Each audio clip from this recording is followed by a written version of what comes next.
Welcome to the Lars Larson Show, and welcome to the Radio Northwest Network. We've been proud to serve the Pacific Northwest states of Oregon, Washington, and Idaho for the past 25-plus years, providing honestly provocative talk on a daily basis. Now, where I want to start is right here in the Northwest. The single largest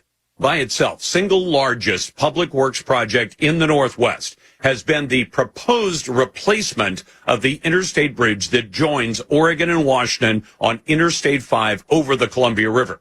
And governments have shown themselves absolutely incapable of getting it done. They began the effort to do this about 20 years ago. And now, yesterday, we found out a brand new piece of information that the joint Washington State and Oregon Transportation Commissions met yesterday, and they said, we've got a great idea.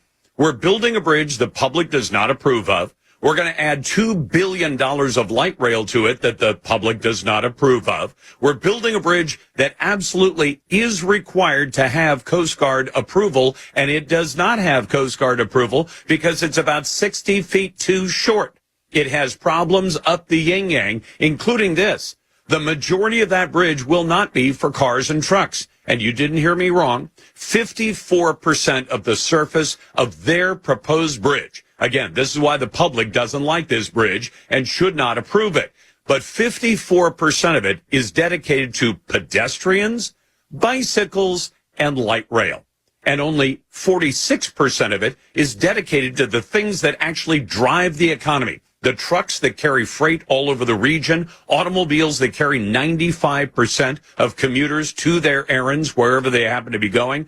Only 46% of it is for cars and trucks. And then you got to love this. You're building a brand new bridge to replace a pair of bridges that were actually built a long, long time ago. And you say, gee, it's currently 3 lanes north and 3 lanes south. How big should we make the new one? And their answer was 3 lanes north and 3 lanes south. So you're going to spend if you believe their current budget figures, $9 billion to build what is really a glorified light rail project with a bridge attached as an afterthought. The bridge is not the primary mission of the people who have been planning this nonsense. Light rail is. Even though light rail isn't likely to carry any people, their brilliant idea that they came to at the Joint Commission of both Oregon and Washington yesterday was, let's start charging tolls on the new bridge before the new bridge is even finished.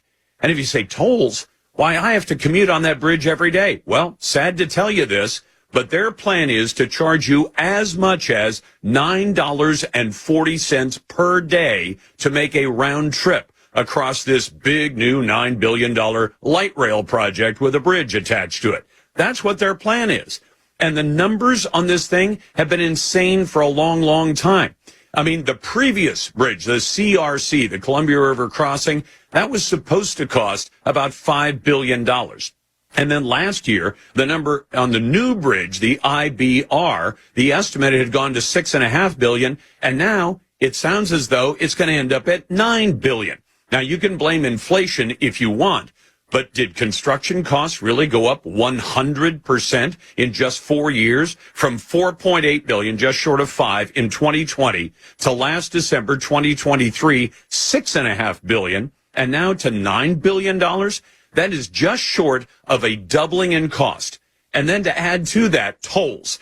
And if you think the public opposes light rail and opposes this current bridge idea, what do you think they think about tolls? Just ask anybody in the Puget Sound region where they're already charging tolls. If you want to drive in the fast lane and not sit in the moving parking lots of I-5 and I-405, well, you got to pay extra cash. You've already paid for the road you're driving on. Now we're going to pay if you want to use it and if you want to be in the lane that's actually moving. Except these bridge tolls, they have 4 different scenarios, and it goes all the way up to $9.40 for a round trip. Now, that works out to about $47 a week, or about $2,400 every year. And remember, those are after-tax dollars. So imagine you're making a paycheck, and you're going to have to shell out more than $200 a month to use a bridge and a freeway that you've already paid for with your auto registration fees in Washington, with your car tabs, with the gasoline and diesel taxes that you pay every time you pull up to the pump. and you're going to have to pay $9 a day or more on top of all of that?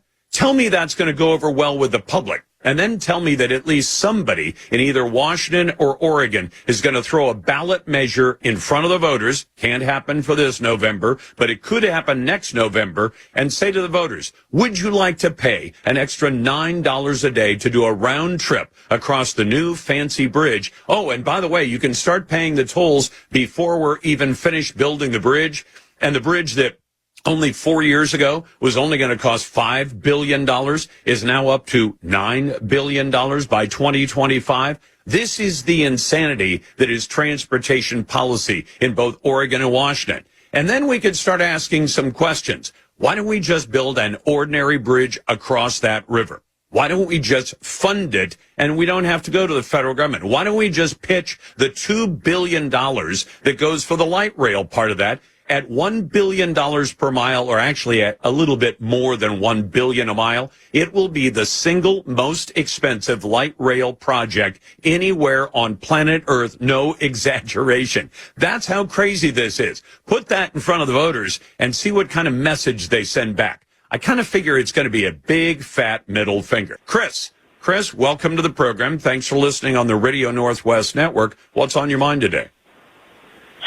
Hi, Lars. This is Chris. About 3 years ago, I saw them starting to put in these fancy stop places along the way, and I thought, oh, my goodness, what are they're going to put the train in?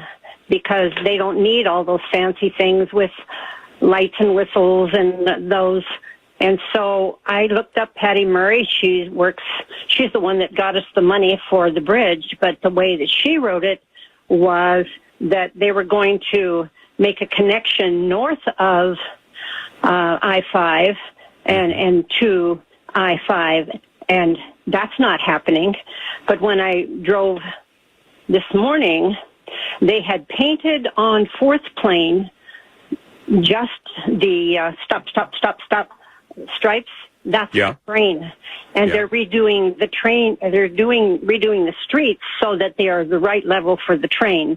Yep. And so they've already made those decisions, and it's obvious what they're doing, but I don't know how to stop it. What do we do? Well, the way to stop it is there's got to be public pushback against every politician, Democrat or Republican, to say this decision has not been made. And Chris, the best indicator that this bridge, I call it a failed bridge proposal, and they say, well, it's not failed. We're already still making plans. Well, there's one government agency that is absolutely required to approve the bridge design, and that's the Coast Guard.